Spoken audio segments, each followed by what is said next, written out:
रामचरितमानस अरण्यकांड का शेष भाग हिंदी में सुनिए। जगत में 4 प्रकार की पतिव्रताएं हैं।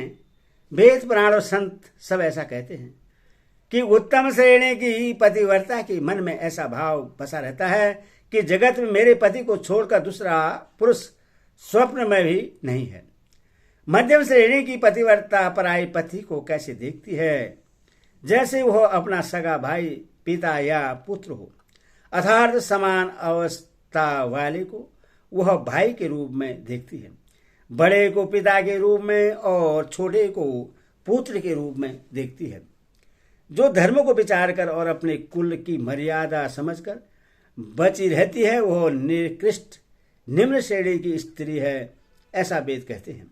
और जो स्त्री मौका न मिलने से या भयवश पतिव्रता बनी रहती है, जगत में उससे अधम स्त्री जानना।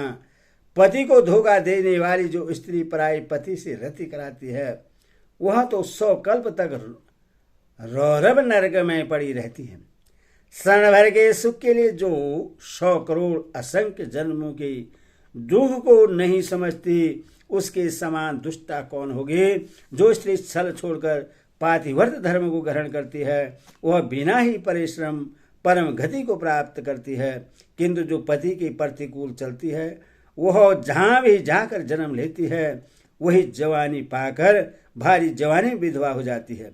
स्त्री जन्म से ही अपवित्र है, किंतु पति की सेवा करके वह अनायास ही सुख गति प्राप्त कर लेती है। पातिव्रत धर्म के कारण ही आज भी तुलसी जी भगवान को प्रिय हैं और चारों वेद उनका यश गाते हैं। हे सीता सुनो, तुम्हारा जो नाम ही लेकर स्त्रियां पातिव्रत धर्म का पालन करेंगी, तुम्हें तो श्री राम जी प्राण के समान प्रिय हैं। यह पातिव्रत धर्म की कथा तो मैंने संसार के हित के लिए कही है। जानकी जी ने सुनकर परम सुख पाया और आदरपूर्वक उनके चरणों में सिर नवाया। तब कृपा की खान श्री राम जी ने मुनि से कहा, आज्ञा हो तो अब दूसरे वन में जाऊं। मुझ पर निरंतर कृपा करते रहिएगा और अपना सेवक जानकर स्नेह न छोड़िएगा।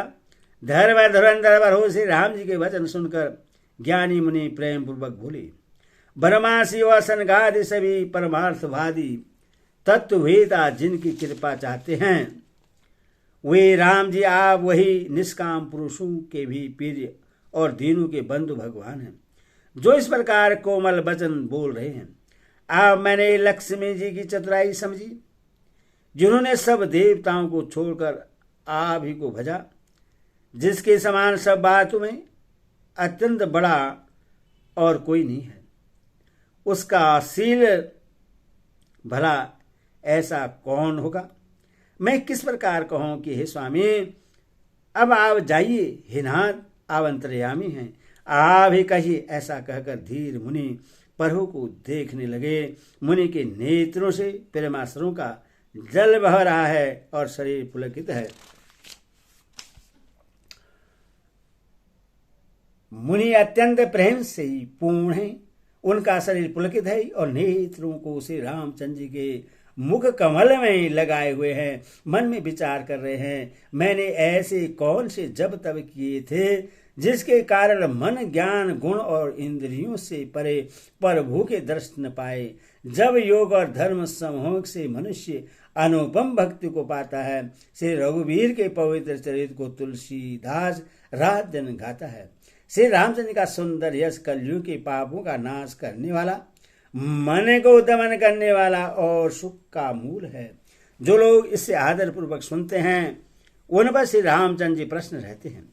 यह कठिन कलिकाल पापों का खजाना है, इसमें न धर्म है न ज्ञान है और न योग तथा जप ही है। इसमें तो जो लोग सब भरोसों को छोड़कर श्री राम जी को भजते हैं वही चतुर है। मुनि के चरण कमलों में सिर नवाकर देवता मनुष्य और मुनियों के स्वामी श्री राम जी वन को गए चले। आगे श्री राम जी हैं और उनके पीछे छोटे भाई लक्ष्मण जी हैं। दोनों ही मुनि का सुंदर वेश बनाए अत्यंत सुशोभित हैं। दोनों के बीच में श्री जानकी जी कैसी सुशोभित हैं, जैसे ब्रह्मा और जीव के बीच माया हो। नदी, वन, पर्वत और दुर्गम घाटियां सभी अपने स्वामी को पहचान कर सुंदर रास्ता दे देते हैं। जहां जहां देव श्री रघुनाथ जी आते हैं, वहां वहां बादल आकाश में छाया करते जाते हैं। रास्ते में जाते हुए विराट राक्षस मिला। सामने आते ही श्री रघुनाथ जी ने उससे मार डाला। श्री राम जी के हाथ से मरते ही उसने तुरंत सुंदर दिव्य रूप प्राप्त कर लिया। दुखी देखकर प्रभु ने उससे अपने परम धाम को भेज दिया। फिर वे सुंदर छोटे भाई लक्ष्मण जी और सीता जी के साथ वहां आए जहां मुनि सरभंग जी थे। श्री रामचंद्र जी का मुख कमल देखकर मुनि श्रेष्ठ के नेत्र रूपी भौरे अत्यंत आदरपूर्वक उसका मकरंद रस पान कर रहे हैं। सरभंग जी का जन्म धन्य है। मुनि ने कहा, हे कृपालु रघुवीर, हे शंकर जी के मन रूपी मान सरोवर के राजहंस, सुनिए, मैं ब्रह्मलोक को जा रहा था। इतने में कानों से सुना कि श्री राम जी वन में आएंगे। तब से मैं दिन रात आपकी राह देखता रहा हूं। अब आज प्रभु को देखकर मेरी छाती शीतल हो गई। हे नारद, मैं सब साधनों से हीन हूं। आपने अपना दीन सेवक जानकर मुझ पर कृपा की है। हे देव, यह कुछ मुझ पर आपका एहसान नहीं है। हे भक्त मन चोर, ऐसा करके आपने अपने परण की ही रक्षा की है। अब इस दीन के कल्याण के लिए तब तक यहाँ ठहरिए जब तक मैं शरीर छोड़कर आपसे आपके धाम में न मिलूं।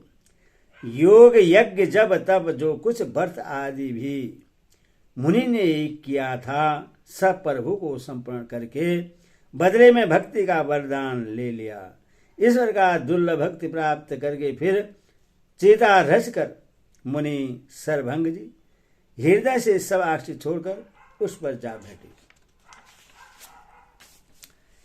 हे नीले मेघ के समान श्याम शरीर वाले 100 गुण रूप श्री राम जी, सीता जी और छोटे भाई लक्ष्मण जी सहित प्रभु, आप निरंतर मेरे हृदय में निवास कीजिए।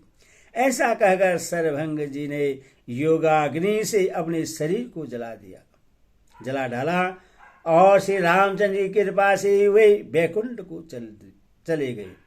मुनि भगवान में लीन इसलिए नहीं हुए कि उन्होंने पहले ही वेद भक्ति का वर ले लिया था।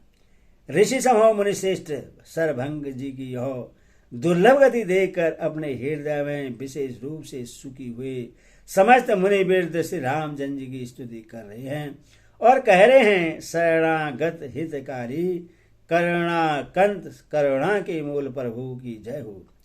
फिर श्री रघुनाथ जी आगे वन में चले। श्रेष्ठ मुनियों ने बहुत से समूह उनके साथ हो लिए। हड्डियों का ढेर देखकर श्री रघुनाथ जी को बड़ी दया आई। उन्होंने मुनि से पूछा। मुनि ने कहा, हे स्वामी, आप सर्वदर्शी, सर्वज्ञ और अंतर्यामी, सबके हृदय की जानने वाले हैं। जानते हुए भी अनजान की तरह हमसे कैसे पूछ रहे हैं? राक्षसों के दलों ने सब मुनियों को खा डाला है। ये सब उन्हीं के हड्डियों के ढेर हैं। यह सुनते श्री रघुनाथ जी के नेत्रों में जल छा गया। उनकी आंखों में करुणा के आंसू भर आए। श्री रामचंद्र जी ने भुजा उठाकर प्रण किया कि मैं पृथ्वी को राक्षसों से रहित कर दूंगा। फिर समस्त मुनियों के आश्रम में जाकर उनको दर्शन और संभाषण का सुख दिया। मुनि अगस्त जी ने एक सुतष्ण नामक सुजान ज्ञानी शिष्य थे। उनकी भगवान प्रीति थी। वे मन, वचन और कर्म से श्री राम जी के चरणों के सेवक थे। उन्हें स्वप्न में भी किसी दूसरे देवता का भरोसा नहीं था।